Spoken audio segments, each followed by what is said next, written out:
Hi అండి, welcome to my channel. AP ఉద్యోగ పెన్షన్లకు సంబంధించి పీఆర్సీ ఫిట్మెంట్ జీతాలకు సంబంధించి బ్రేకింగ్ న్యూస్ అయితే చూస్తున్నామండి.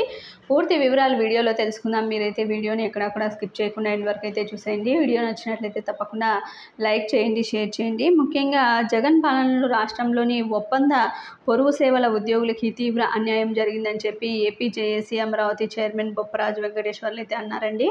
విజయవాడలోని రెవెన్యూ భవన్లో AP JAC Amaravati, AP contract and outsourcing ఉద్యోగ సంఘ ఆధ్వర్యంలో ఆదివారం రాష్ట్ర స్థాయి సమావేశాన్ని అయితే నిర్వహించారు. ఈ సందర్భంగా చైర్మన్ బొప్పరాజు గారు మాట్లాడుతూ, అదేవిధంగా ఒప్పంద పొరుగు సేవల ఉద్యోగుల సంఘం రాష్ట్ర అధ్యక్షుడు సుమన్, ప్రధాన కార్యదర్శి పలువురు అయితే మాట్లాడారండి. వైకాపా హయాంలో వివిధ శాఖల్లో పనిచేస్తున్నటువంటి ఒప్పంద పొరుగు సేవల సిబ్బందికి జీతాలు పెరగలేదని, ప్రభుత్వ పథకాలు కూడా నిలిపివేశారని అయితే మండిపడ్డారు. 2014-19లో తెదేపా పాలనలోనే వీరికి ఎంతో మేలు జరిగిందన్నారు.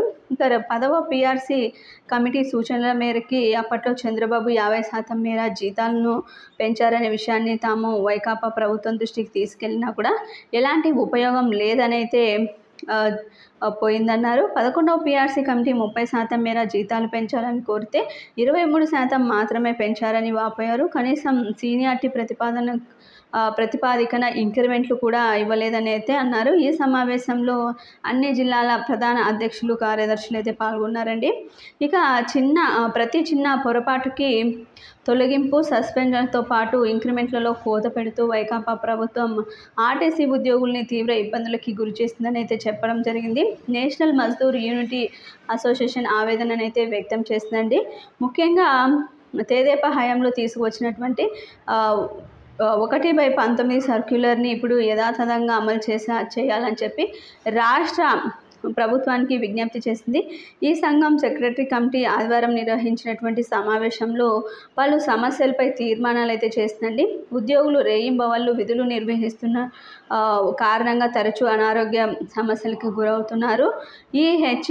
ఈహెచ్ఎస్ వల్ల ఉద్యోగులకి సకాలం వైద్యం అందక అదనంగా డబ్బు పెంచిన ప్రైవేట్ ఆసుపత్రిలో చికిత్స చేయించుకుంటున్నారు.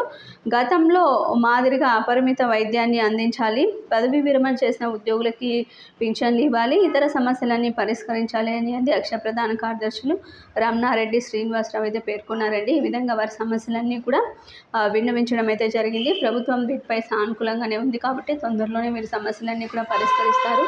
మీకు వీడియో నచ్చినట్లయితే తప్పకుండా లైక్ చేయండి, షేర్ చేయండి. Thank you for watching.